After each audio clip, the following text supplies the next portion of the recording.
So it looks like in the very next prophetic book, Zechariah, in chapter 3, which is one of my favorite prophetic chapters, it looks as though apparently Yehozadak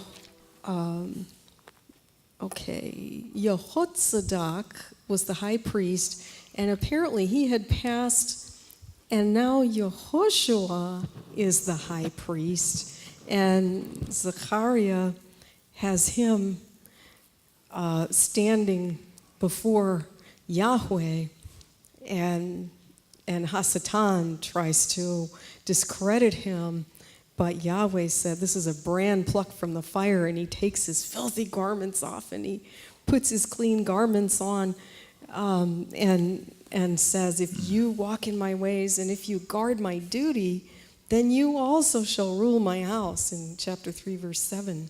And also guard my courts, and I shall give you access among these standing here.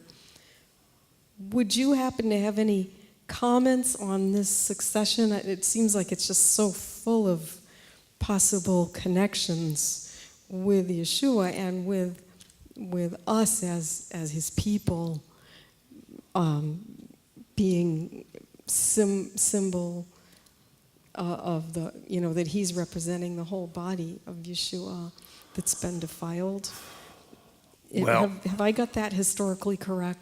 That this would have been the Yahushua that ascended to the priesthood after Yehozadak had passed away?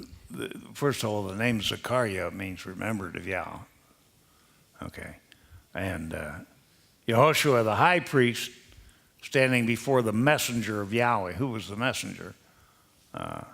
Haggai. Haggai was the messenger. This is in the book of Haggai. Satan standing at his right hand to be an adversary to him. Satan's always there. He's always on the scene. He's Johnny on the spot. Yahweh said to Satan, Yahweh rebuke you, Satan. Yahweh, who has chosen Yerushalayim, rebuke you. Is this not a brand plucked from the fire? I'm not sure exactly what that means, but when they returned from the captivity to Jerusalem, it was like a brand plucked from the fire. It was a city of ruins. And Jerusalem is the apple of Yahweh's eye. It's meant to be a glorious city. It's not now, today, But Yehoshua was dressed in filthy garments and was standing before the messenger. Well, we know that we've got to put on clean garments. Right now, we could say we're all dressed in filthy garments. None of us is really clean before Yahweh. We've got to change our clothes. We've got to bathe. We've got to wash our garments. That's what it says in Numbers 19. Wash your garments and be clean. He answered and spoke to those who stood before him, saying, remove the filthy garments from him. And to him he said, see, I have removed your guilt from you. So we have to take this in the metaphorical sense, and shall put costly robes on you. Costly. I have a footnote here of 8:23. I want to see what that says. Thus said Yahweh of hosts, in those days 10 men from all languages of the nations take hold, yea, they shall take hold of the edge of the garment of a man, a Yehudite, a Jew, saying, let us go with you, for we have heard that Elohim is with you. Well, who are the 10 men? The 10 men are Israel, the 10 tribes of Israel. And they're going to go to a man who's a Jew. Who would that be? The true Yeshua, the true Messiah. And take hold of his tzitziot, one of his tzitzit, and say, let us go with you. We're going to do things your way. We've been doing them our way. It hadn't worked out too well. So now we're going to go with you. We're going to do things your way. And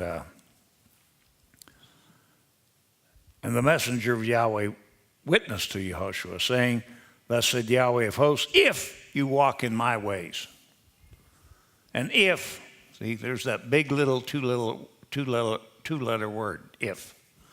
And if you guard my duty, then You know, if any of you have written old computer programs, you have if-then commands. If then you shall also rule my house, and you shall guard my courts, and I shall give you access among these standing here. It's an if-then command. But there's the if. As a matter of fact, there's two ifs. And again, the stone is mentioned in verse 9. See, the stone which I put before Yahushua, on one stone are 7 eyes. See, I'm engraving its inscription, declares Yahweh of hosts, and I shall remove the guilt of that land in one day. I don't know what the 7 eyes mean. That's something we have to look into. But does that answer your question? Yeah, it's like a confirmation. I was just sensing, okay, Yeshua, our King, and us as his body. And in verse 9, I've read that, and I shall remove the guilt of that land in one day. And I really think of like when we come face to face in the first resurrection. And so, I mean, it's just all totally exciting. Well, if we repent and do teshuvah, right. and the season of teshuvah is coming right. up, how quickly is if our repentance is sincere, how quickly is our guilt removed? Bam, one day, 1 second, if we're sincere. Is it possible that it's talking about a prophecy of a building of a temple before Yahushua comes back in the clouds? Well, I personally, it's my personal opinion, I believe the temple will be rebuilt before Yeshua returns. Okay. But I believe the first person to sit in the temple, and maybe somebody will correct me if I'm wrong here, the first person to sit in the temple will not be the Messiah. It'll be the anti-Messiah, and it'll be defiled. And we'll have to have a new Hanukkah to rededicate and recleanse the temple and throw him out. How do we blend in our goals with what he wants us to do? During the second return from Babylon, it's the time of Nehemiah. They were building a wall around Jerusalem. And the idea of building a wall is not very popular today. But they were building a wall around Jerusalem. And they were discouraged. So they had to build with their swords by their sides. They had to be armed. Because there were people who didn't want that wall built. Okay? But each man built the wall in his place. There were some building the wall here, some there, some here, some there, some here, some there. But the wall was being built and their work was all coordinated. So we have to build the wall in our place. And we have congregations in Ohio, Wisconsin, Alberta, New York. We have people scattered in many different states and Canadian provinces, I think Ontario, and we have people in Guatemala and people in New Zealand and Australia. They're all building the wall in their place. And we have to realize when it comes to going to Israel, that the reason the Israelites were kicked out of the land of Israel was because of their rejection of Torah. They rejected the Torah, and by doing so, they rejected Yahweh. So Yahweh says, you're not fit to live here. So he put the Jews in the Babylonian captivity, but he took the Israelites away in the Assyrian captivity. Okay? And a lot of people, I'm not directing this to you here, but there are a lot of people who want to form groups. They say, hey, guess what? We're Israel. We're not Jews, but we're Israel. We're going to get together and get a bunch of people and go over and live in Israel and fight for Israel. You're not going to go to Israel as a group of people to reestablish the kingdom until Yeshua comes. And you're not going to go to Israel until you first return to the Torah. Like I say, I'm not saying that to you, you understand. But people, there was one couple who got extremely angry with me because I brought that out. And they were with a group of people who said, well, yeah, we're Israel. We heard the two-house message, But there's nothing wrong with worshiping on Sunday, and we can keep the Torah in spirit, but we don't have to keep the letter of the law. They're not keeping the Torah, and they want to go and reestablish the kingdom. Who are they to reestablish the kingdom? Yeshua is going to reestablish the kingdom, not them. So we have to be very careful. How you see Joshua and Zerubbabel as foretellings of the two witnesses, and how they will instruct us in the right way as done with the remnant.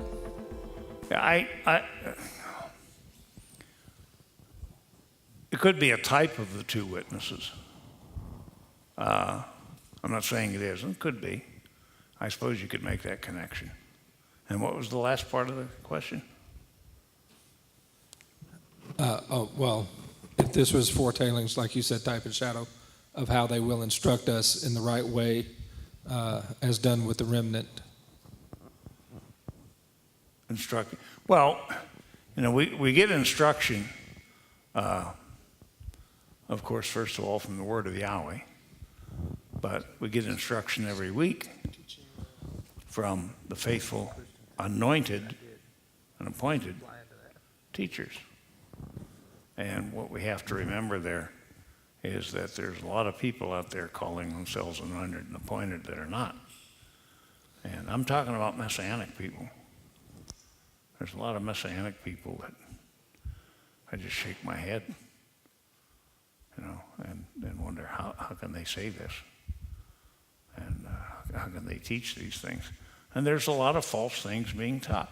And there's some things being taught that I'm not saying they're false, I just don't agree with them. So we have to be careful who we're learning from.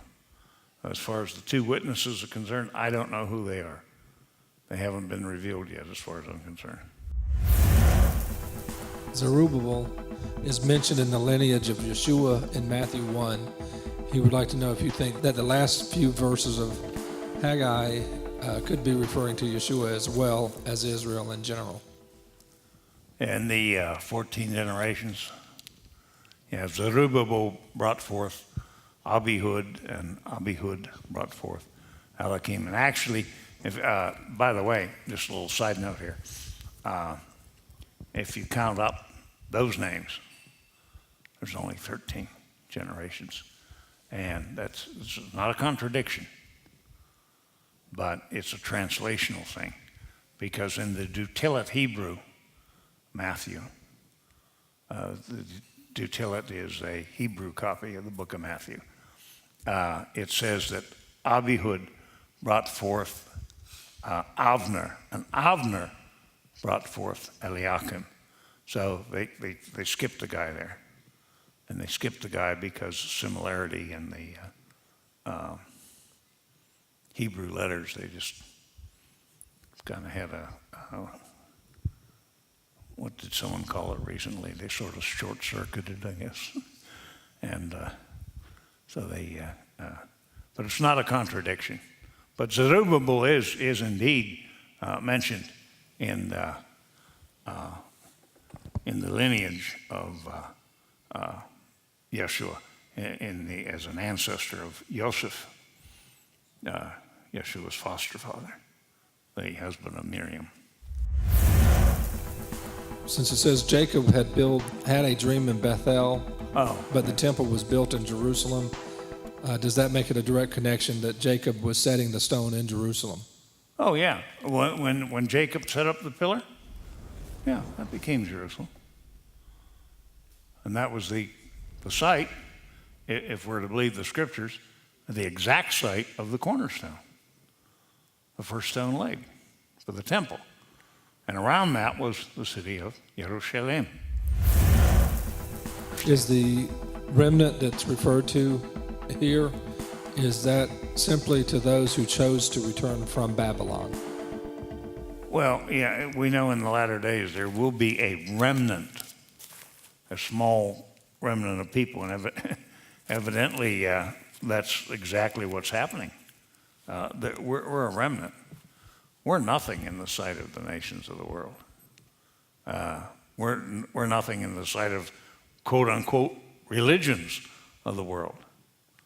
I mean, what's MTOI? Nothing. We're just really a few hundred people. What's the Messianic movement as a whole, no matter what you believe? Nothing. It's almost insignificant. So, yeah, we're indeed a remnant. And from that remnant, by the way, will come a great falling away. So we'll be even less of a remnant.